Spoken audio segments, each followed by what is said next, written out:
मेरा वीडियो देखने वाले सभी लोगों को मेरा नमस्कार। जो मुझसे बड़े हैं उनको प्रणाम, जो मेरे बराबर हैं उनको हाय हेलो नमस्कार, और जो मुझसे छोटे हैं, जो स्टूडेंट्स हैं, जो मेरे बच्चे हैं, उनको बहुत ढेर सारा आशीर्वाद और उज्जवल भविष्य की शुभकामनाएं। बच्चों और साथियों, मेरे पिछले वीडियोस को देखने के बाद कई लोगों ने कमेंट्स किया, कई लोगों ने रिमार्क्स भी दिया, कई लोगों ने सुझाव भी दिए, और उन सुझावों को मैं जो है फॉलो कर रहा हूँ। कोशिश यही कर रहा हूँ तो इस चीज़ को मैं और बेहतर से बेहतर कर सकूँ। कुछ लोगों ने ये सुझाव दिया कि सर आप जो है इस टॉपिक पे वीडियो बनाइए, सर आप उस टॉपिक पे वीडियो बनाइए। तो मैं उन लोगों के लिए एक चीज़ कहना चाहता हूँ कि बेटा अभी तो शुरुआत है ये, और एक एक ही दिन में या एक ही बार बहुत ज़्यादा सारे वीडियोस दे देना या बना देना समझदारी नहीं होती है। समझदारी ये है कि जब आप कोई चीज़ देखें तो उसको अच्छे से देखें, उसको पढ़ें। ठीक है, वो 5 मिनट की ही चीज़ क्यों ना हो, 10 मिनट की चीज़ क्यों ना हो, लेकिन अगर वो आपको दिमाग में क्लियरली बैठ जाती है, आपके कॉन्सेप्ट क्लियर कर देती है, तो वो आपके लाइफ टाइम काम आने वाली है। तो ज़रूरी ये नहीं है कि एक ही दिन में या एक ही महीने में सब खत्म कर लें। ज़रूरी ये है कि जो भी खत्म करें बहुत अच्छे से, बहुत आराम से खत्म करें। तो अभी मैंने जो 3 वीडियोस बनाए थे, उनकी कड़ी में आगे फिर हम आज मैं लेके आ रहा हूँ एक चौथा वीडियो। देखिए, हमने पहले पढ़ा कि सेट क्या होता है, क्यों उसकी ज़रूरत पड़ी, कैसे आया। फिर हमने पढ़ा कि किस तरीके से नंबर सिस्टम्स को रिप्रेजेंट करते हैं सेट के फॉर्म में। फिर हम पढ़ेंगे आज कि कैसे हम सेट को रिप्रेजेंट करते हैं, कैसे लिखते हैं। देखिए, नंबर सिस्टम वालों को पहले बताने का मेरा कारण ये था कि मैं यहाँ पर कुछ एग्जांपल्स दूंगा, तो वो एग्जांपल्स बेस्ड होंगे उन नंबर सिस्टम से बेस्ड होंगे। अब अगर वो नंबर सिस्टम पे बेस्ड हैं तो उनकी जानकारी मुझे हमें पहले होनी चाहिए। तो इसलिए वो मैंने उसको पहले बताया कि जिससे कि आप ये चीज़ एकदम क्लियरली समझ जाएं कि कोई भी नंबर सिस्टम को लिखने का, करने के मतलब उसको हमें पहले जानना चाहिए। उसका यूटिलाइज हम यहाँ करेंगे, कैसे उसका प्रयोग करेंगे, कैसे उसको यूज करेंगे, ये यहाँ पर हम इस एग्जांपल के थ्रू बताने जा रहा हूँ। सबसे पहले मैं कुछ चीजें देखिए, आप यहाँ देख रहे होंगे मैंने यहाँ पर लिख रखा है रिमार्क्स, और यहाँ ब्रैकेट में लिखा है मैंने लैटिन वर्ड्स। तो ये जो रिमार्क्स है लैटिन वर्ड्स है, इसका मतलब ये हो रहा है कि यहाँ मैंने कुछ लैटिन वर्ड्स यूज किए हैं, लिखे हैं, जो कि इस मेरे चैप्टर में या आप मैथ्स में या साइंस में या किसी और बुक्स में कई जगह पे पाते हैं। हो सकता है आपको शायद जानकारी हो या नहीं भी है, तो भी मैं कुछ बताना चाह रहा हूँ कि ये जब सिंबल्स जो यूज करते हैं, जो हम लिखते हैं, उसका मतलब क्या होता है। देखिए, जो पहला लैटिन वर्ड है दैट इज ओके। इसको जो लैटिन प्रोनाउंसिएशन है वो आईडी इस्ट है। ठीक है, इड इस्ट, जिसको हम बोलते हैं दैट इज। ठीक है, ये लैटिन वर्ड है, इसका प्रोनाउंसिएशन थोड़ा सा डिफरेंट होता है, बट इसका जो रिप्रेजेंटेशन है वो है दैट इज। दैट इज मतलब कि, मतलब कि, जैसा कि। ठीक है, ये इसका मतलब होता है। ठीक है, सेकंड है ईजी, बहुत आपने देखा होगा, जिसको हम लोग फॉर एग्जाम्पल पढ़ते हैं। ठीक है, ये भी एक लैटिन वर्ड है जिसका मतलब होता है एग्जाम्पली ग्रेशिया। एग्जाम्पली ग्रेशिया, ये क्या होता है, इट इस्ट, ये होता है एग्जाम्पली ग्रेशिया, फॉर एग्जाम्पल मतलब उदाहरण के लिए। ठीक है, जैसे लोग बोलते हैं फॉर एग्जाम्पल, तो फॉर एग्जाम्पल मतलब उदाहरण के लिए। नेक्स्ट है ईटीसी। ईटीसी भी एक लैटिन वर्ड है जिसका मतलब होता है etcetera. Etcetera, it means and etcetera means rest. ये भी लैटिन वर्ड है जिसका मतलब होता है और कुछ। एक्सेट्रा जो होता है ना कि ये ले आना, वो लेना, एक्सेट्रा एक्सेट्रा। एक्सेट्रा एक्सेट्रा मतलब ये भी वो भी वो सब, और जो कुछ बचे जो भी कुछ रहे वो भी लेते आना। ठीक है, फिर ये जो सिंबल आप देख रहे हैं दो डॉट वाला, ठीक है, ये डॉट को बोलते हैं हम कोलन, और इससे थ्योरी में यहाँ बहुत यूज होगा, और जिसका मतलब होता है सच दैट। इस कोलन को जब यूज करेंगे तो हम क्या उसको बोलेंगे, सच दैट, इस तरह से। तो देखिए, ये जो एग्जांपल्स हैं, कुछ ये जो लैटिन वर्ड्स हैं जो हम यूज करेंगे सेट थ्योरी पे। ठीक है, देखिए मैंने कुछ सिंबल्स भी आपको स्टार्टिंग बताए थे कि किस तरह से सिंबल यूज होते हैं, फिर उसका मैंने यूज किया, उसको देखा हमने। फिर यहाँ पर हमने इसको कैसे इसको यूज करेंगे उसका एग्जाम्पल कुछ देखेंगे, कहीं आएगा। तो जैसे जैसे जो जो यूज होने वाली चीजें हैं आने वाले टॉपिक्स में, वो मैं आपको बताता जा रहा हूँ, और उसका यूज करने की कोशिश की जाएगी एग्जाम्पल्स में भी, और बहुत से एग्जाम्पल्स आएंगे भी, देखेंगे भी। तो चलिए आते हैं मेन टॉपिक। मेन टॉपिक क्या है हमारा, methods of representation of sets. तो देखिए, methods of representation of sets का मतलब क्या है कि भाई देखिए, कोई भी सेट लिखा जाता है उसके लिखने तरीके होते हैं। कोई भी चीज़ होती है उसको लिखने के करने के तरीके होते हैं, ठीक है। तो उन तरीकों को कैसे किया जाता है, कैसे समझा जाता है, वो यहाँ हम पढ़ेंगे। जैसे मैंने एक एग्जांपल दिया था, आपको याद हो पिछले वीडियोस में, कि क्लास के स्टूडेंट्स का कलेक्शन एक सेट है। अब जब उनका हमें नाम लिखना है तो एक तरीका तो ये कि भाई जो जैसे आता गया उसका नाम लिखते चले गए हम, ठीक है, और हर एक को रोल नंबर असाइन कर दिया। एक तरीका क्या है कि हम उसको क्या करें, तो उसकी प्रॉपर्टी मीन्स अल्फाबेटिकली लगाएं। तो जो अल्फाबेटिकली हम लगाते हैं that is a standard method, कि वो एक स्टैंडर्ड मेथड जिससे कि हमारे वो कई जगह फॉलो किया जाता है और वो अच्छा मेथड माना जाता है, सिस्टमेटिक मेथड माना जाता है। लेकिन ऐसा नहीं कि जो हमने पहला मेथड किया कि अल्फाबेटिकली नहीं लगाया तो वो गलत हो गया, ऐसा नहीं है, क्योंकि उसमें भी रोल नंबर असाइन होता है तो उसमें भी एक चीज़ें क्लियर होती हैं। लेकिन फिर भी आपने देखा होगा जो डिक्शनरी होती है या कोई भी चीज़ हम रखते हैं तो एक सिस्टम के, जैसे मैंने पहले बताया कि सेट क्या है, सिस्टम है, तो यहाँ पर हमें सिस्टम फॉलो करना पड़ेगा। तो यहाँ पर देखिए दो चीज़ें लिखी हुई हैं, मैंने दो लाइन खींच के ये दो चीज़ें बनाई हैं। पहला है लिस्टिंग टैबुलर और रोस्टर मेथड। रोस्टर मेथड ज़्यादा कॉमन नेम है, बट इसको हम लिस्टिंग मेथड भी या टैबुलर मेथड भी बोलते हैं। दूसरा है रूल, प्रॉपर्टी और सेट बिल्डर मेथड। तो सेट बिल्डर मेथड यानी ये जो नाम है ये ज़्यादा फेमस है, लेकिन इसको हम लोग रूल या प्रॉपर्टी भी। तो आइए चलिए देखते हैं पहले कि लिस्टिंग, जैसे नाम से मालूम चल रहा है लिस्टिंग, तो लिस्टिंग का मतलब क्या है कि हमें कोई चीज लिस्ट करनी है। टैबुलर जैसे टेबल होता है, टेबल में हमें एक सिस्टम तरीके से लिखा जाता है चीजें, ठीक है। मल्टीप्लिकेशन टेबल है, 1 इंटू 2, 2 इंटू 4 ऐसा लिख के टेबल बनाई जाती है।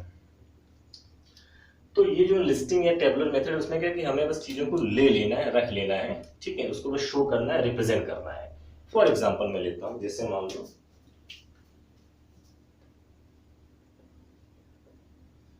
एग्जाम्पल मैंने लिया, ठीक है, एक सेट मैंने लिया V, एक मैंने सेट लिया V, ठीक है। नाम आप कुछ भी दे सकते हैं, लेकिन कोशिश हम लोग इस तरह से करते हैं कि ऐसे सेट का नाम दिया जाए जो कि उस एलिमेंट्स को रिप्रेजेंट कर सके। ये हो गया A E I O U, A E I O U। अब V से आप समझ गए होंगे कि मैंने V क्यों लिखा। V इससे लिखा क्योंकि ये जो है ये सारे क्या है, इंग्लिश अल्फाबेट्स के वॉवेल्स हैं। तो उन वॉवेल्स का जो कलेक्शन है वो क्या कहला दिया, मैंने उसको V लिख दिया। आप लिखने कुछ भी लिख सकते हैं, लेकिन उसको मैंने V लिखा है जिससे कि V मतलब वॉवेल, वो रिप्रेजेंट करें। तो दिस इज टैबुलर और लिस्टिंग मेथड। टैबुलर और लिस्टिंग मेथड मतलब उठाया मैंने, रख दिया उसको। अब इसी को हम कंपेयर करते हैं इस मेथड से कि अगर इसको हमें इससे लिखना हो तो कैसे लिखें, क्या होगा, क्या मतलब होता है प्रॉपर्टी मेथड का। तो उसी सेट को हमने लिखा है V,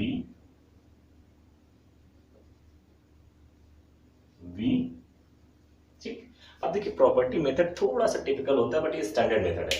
ये हायर क्लासेस में जाएंगे तो बहुत ज्यादा यूज होता है, कई जगह ये चीजें यूज की जाती हैं, ठीक है। क्योंकि ये लिख देने से बहुत सारी चीजें, जैसे होता है कि अभी ये चावल, जैसे कोई कह दे कि ये चावल बहुत अच्छा है, तो अगर ये कह दिया कि बहुत अच्छा है, इसका मतलब उसमें जितनी भी प्रॉपर्टीज होनी चाहिए वो सारी प्रॉपर्टी उसमें आ गई हैं, ठीक है। जैसे हम एक एग्जांपल देते हैं, जैसे आजकल चल रहा था रामायण में, तो रामायण में बोलते हैं मर्यादा पुरुषोत्तम श्री राम। तो मर्यादा पुरुषोत्तम, पुरुषोत्तम मतलब पुरुषों में उत्तम, यानी जितने भी तरह के पुरुष होते हैं उन सभी पुरुषों में उत्तम, यानी सारी क्वालिटीज को लिए हुए। तो वो क्या क्या प्रॉपर्टी बता दिया गया कि पुरुषोत्तम थे, वो मर्यादा पुरुषोत्तम थे। तो ये दो वर्ड्स ने क्या कर दिया, उसे क्लियर कर दिया कि ये उनकी प्रॉपर्टी थी जो और बाकी लोगों से अलग है। तो उस प्रॉपर्टी ने उन पूरे राम के कैरेक्टर को क्या कर दिया, डिफाइन कर दिया, और कुछ बोलने की जरूरत पड़ी ही नहीं। तो वही चीज यहाँ पर भी है कि प्रॉपर्टी मेथड या सेट बिल्डर मेथड या रूल मेथड वही कहता है कि उसकी प्रॉपर्टी को हम बताते हैं एक वर्ड में, तो वो पूरा का पूरी चीजों को, जितनी भी उससे रिलेटेड प्रॉपर्टी है, जितने भी उससे रिलेटेड लोग हैं, वो सारे के सारे इसमें आ जाएंगे, ठीक है। अब इसको कैसे लिखते हैं, एक्स सच दैट, एक्स यानी इसमें कोई एक एलिमेंट होगा। देखिए मैंने बताया था पहले कि सेट में एलिमेंट्स होते हैं, मेंबर्स होते हैं।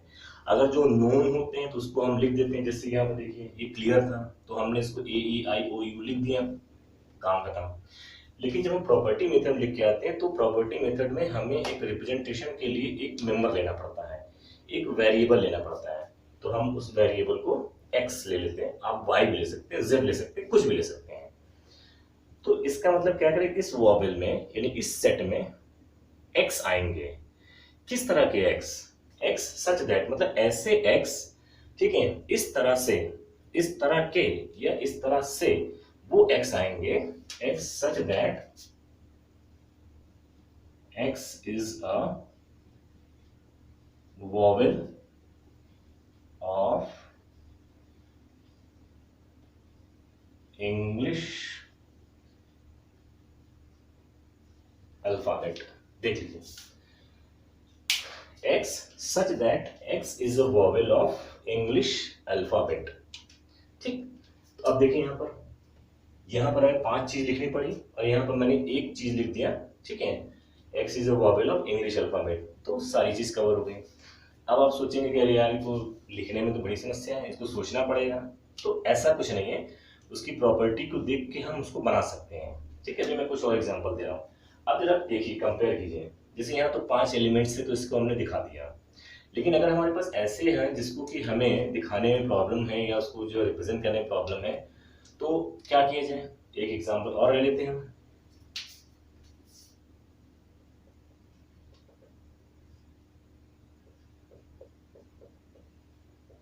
ई एक सेट है, ठीक है, उसमें मैं लिखेंगे 2 4 6 8 डॉट डॉट डॉट डॉट, ठीक, 2 4 6 8।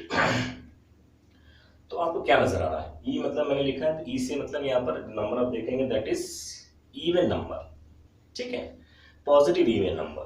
ठीक है, मैंने तो पॉजिटिव की बात यहाँ नहीं कर रहा, बस इवन नंबर की बात कर रहा हूँ। तो इवन नंबर में 2 4 6 8, ठीक। अब इसको अगर प्रॉपर्टी मेथड में लिखना होंगे तो देखिए, इवन नंबर भी क्या होते हैं? ऐसे numbers which are divisible by 2 और मल्टीपल्स ऑफ 2, दोनों बातें होती हैं। तो जब प्रॉपर्टी लिखने जाएंगे तो कई लोग हो सकता है लिख देंगे डिविजिबल बाय 2, कुछ लोग ऐसे भी हो सकते हैं जो लिख सकते हैं मल्टीपल ऑफ 2, ठीक है। तो बातें दोनों सही हैं, प्रॉब्लम उसमें बिल्कुल नहीं है, लेकिन चूंकि मल्टीपल से ये ज्यादा क्लियर होता है इसलिए हम ये वर्ड मल्टीपल यूज करते हैं। और इसको सिंबॉलिक फॉर्म में कैसे लिखते हैं जरा देखिए। E इज इक्वल टू, कैसे एलिमेंट होगा? x, x such that x is equal to 2n, यानी ये जो इवन नंबर्स मिलते हैं वो किसी न किसी नंबर में मल्टीप्लाई होकर मिलते हैं, ठीक है। x such that x is equal to 2n where n belongs to n belongs to n। अब देखिए, यहाँ पॉजिटिव की बात थी इसलिए मैंने n लिख दिया। अगर यहाँ पर पॉजिटिव नेगेटिव दोनों की बात होती तब मैं यहाँ पर n belongs to क्या लिखता मैं? z, ठीक है। तो देखिए जरा, ये हमारी क्या है? लिस्टिंग उठाया और लिख दिया, लिस्ट कर दिया। ये क्या है? प्रॉपर्टी है। देखिए दोनों में बहुत डिफरेंस है, तो दोनों को कंपेयर जब करेंगे तो हमें ये मेथड ज्यादा यूज करना पड़ेगा। ये भी सही है, ये भी सही है, गलत कुछ नहीं है, ये डिफरेंट टाइप्स ऑफ मेथड्स बताए जाते हैं, बट जो मेथड ज्यादा यूज होने वाले हैं वो मेथड ये होता है, ठीक। तो ये आपकी मतलब जो है ईज पर डिपेंड करता है, आसानी पर डिपेंड करता है कि आप कौन से मेथड को फॉलो करते हैं। आंसर चाहे इस तरीके से लिखें चाहे इस तरीके से लिखें, दोनों का मतलब एक ही है, ठीक है। तो देखिए, ये था मेरा आज का कि ये मैंने बताया कि किस तरह से सेट्स को लिखते हैं, किस तरीके से लिस्टिंग मेथड होता है, किस तरीके से प्रॉपर्टी मेथड होता है, किस तरीके से रूल मेथड होता है, ठीक। अब ऐसे एग्जांपल देने के तो मेरे पास इनफाइनाइट नंबर ऑफ एग्जांपल्स हो सकते हैं, जिससे मैंने 2-3 एग्जांपल आपको दे दिए हैं, ठीक है। एक दो एग्जांपल और ले लेते हैं, चलिए।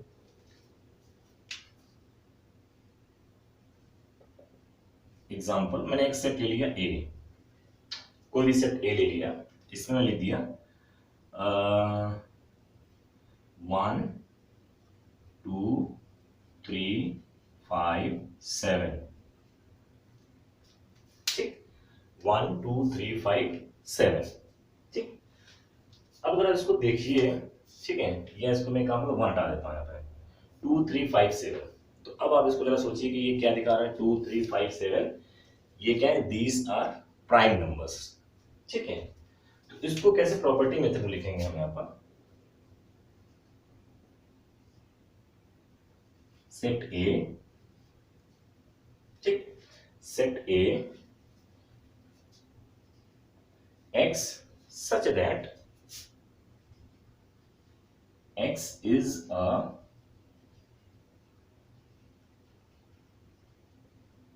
Prime number, x is a prime number. अगर इतना लिख देंगे तो इस तरह से तो बहुत ढेर सारे इनफाइनाइट नंबर प्राइम नंबर्स आ जाएंगे, बट ये नंबर्स कैसे देखिए 2 3 5 7 दिखा रहा है, तो यानी x is a prime number